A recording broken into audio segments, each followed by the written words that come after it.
जब इंग्लैंड नहीं कर सका कांग्रेस मुक्त भारत तो बीजेपी क्या चीज है। कांग्रेस मुक्त भारत का सपना चकनाचूर।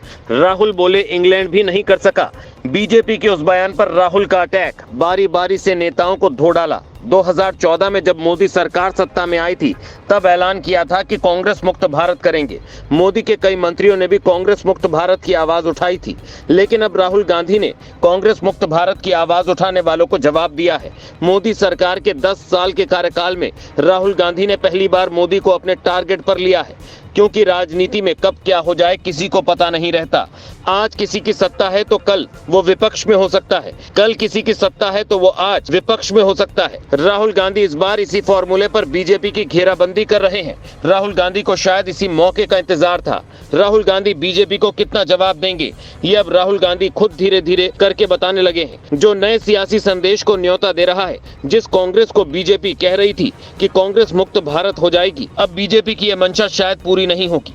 लोकसभा चुनाव से पहले ही बीजेपी से कांग्रेस ने हिमाचल और कर्नाटक जैसे राज्य छीन चुकी है और यहीं से मुक्त कांग्रेस पार्टी का सपना फेल हो गया। लेकिन फिर भी राहुल गांधी ने हार नहीं मानी। राहुल गांधी ने एक और बड़ा ऐलान किया है। जब मुंबई में राहुल गांधी बैठक कर रहे थे तो दिल्ली में पीएम मोदी से बीजेपी नेता मिल रहे थे। जैसे जैसे राहुल का मिशन चल रहा था वैसे वैसे बीजेपी परेशान हो रही थी, क्योंकि राहुल गांधी ने पहली बार नहीं बल्कि कई बार बीजेपी को झटका दिया है। अब एक बार फिर से कुछ ऐसा ही होने जा रहा है जिसने पूरी की पूरी सियासत को हिलाकर रख दिया है। राहुल गांधी बीजेपी को चुनौती दे रहे हैं कि कांग्रेस मुक्त भारत का सपना देखने वालों अब जरा देख लें, हम तैयार हैं, वो भी तैयार हो जाएं और मुकाबले के लिए दो दो हाथ हो जाएं। मतलब साफ है कि इस बार का गेम पूरी तरह से हाई है। ऐसा मुंबई में राहुल गांधी ने क्या कहा है और कांग्रेस को इससे क्या फायदा होने वाला है और बीजेपी को नुकसान, एक नजर राहुल गांधी के बयान पर डालते हैं। राहुल गांधी के उस बयान की बात जिसे सुनकर बीजेपी की शायद नींद उड़ पड़ी है। राहुल गांधी ने मंच से कहा, जब मोदी जी आए तो उन्होंने कांग्रेस मुक्त भारत का नारा कहा था। दुनिया की महाशक्ति इंग्लैंड ऐसा नहीं कर सका, मोदी कैसे कर सकते हैं। आज क्या उस समय का अमेरिका था या क्या इंग्लैंड था, वो नहीं कर सकते थे। दरअसल कांग्रेस ने इंग्लैंड को वापस भेज दिया। मोदी सोचते हैं कि अडानी का पैसा कांग्रेस पार्टी को खत्म कर देगा। कल आपने देखा कि दुनिया के 2 वित्तीय पत्रों ने कहानी लिखी और ये शर्म की बात है।